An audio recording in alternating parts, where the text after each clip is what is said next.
We're leaving Kharkov. I had a dream. We're in our Toyota driving down to our bombed out apartment. We go in and the hallway is filled with garbage. We go into the kitchen and find that the cupboards are undamaged. The table is broken. I start filming it. Suddenly there's a missile flying toward the neighbor building. I can't talk. That's where the dream ended. There was artillery fire this morning. The internet was cut off at 6 a.m. Because of the air raids, people are starting to panic by emptying the shops of food. Granny and I want to leave Kharkiv for western Ukraine, farther from the border. We called everyone we know to figure out how we can do this. They're saying we should stay put for now. Many of my schoolmates are going to Dnipro or Poltava first, and to western Ukraine from there. Ina saw many cars leaving the city. They had the word children written on every side. They're saying that the trains evacuating people have had the seats taken out, 30 to 40 hours standing up. We decided we'd stay in Kharkiv for now. But then after thinking it through, we realized that we should go to Lviv, because there's a scary rumor that the Russians could start purging Kharkiv of all resistance by obliterating it with bombs in a few days. I spent half the day trying to call a taxi company, but every time they picked it up, we'd get cut off. Mom kept sending us phone numbers for drivers in Kharkiv, but none of them were picking up. I did get through to someone who agreed to take us to the train station, but he would only do it in a couple of days. Another company picked up, but we got cut off again. I sent more messages to Mom and Dad asking for help, but they're not going through. I fell into a depression. All I could think of was, we are doomed. I'm scared. I stopped talking and my face felt like it would never smile again. And I thought I'd get back to painting my Gapchinska angel, which made me feel better.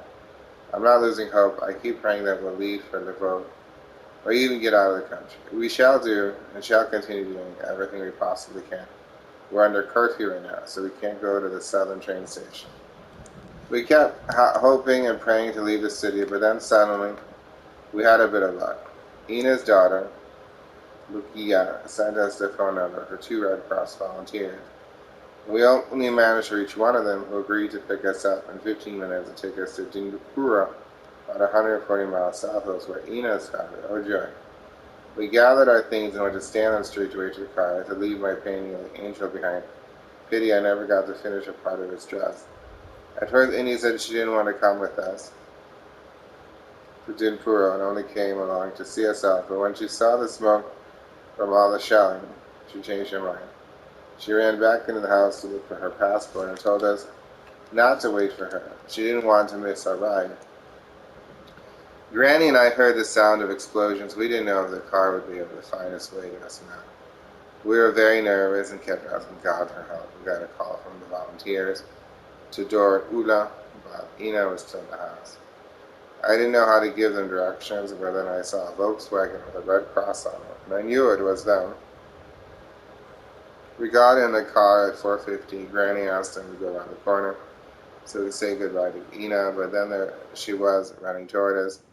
She decided to go with us to Dnipro. After all, she didn't take anything with her, just her passport, which is what she'd run back for. We set off. We passed 12 checkpoints on our way, and we got closer to Dnipro. There was a huge line of cars several miles long trying to get into the city. It got dark and started raining. We entered the city. It was quiet there, so my ears were happy. The buildings were undamaged, a peaceful sky. What else can you ask for? We thanked Tudor and Ola for taking us to a safe place. They said there was no need to pay them, and we said our goodbyes. We met up with Ina's family. I felt happy. There was a beautiful park just across the road behind us. We went into the apartment and told everyone what we'd been through. It took me a while to relax. We still want to go to western Ukraine, but we'll think about that tomorrow. For now, we just want to enjoy a peaceful night here with Ina's family.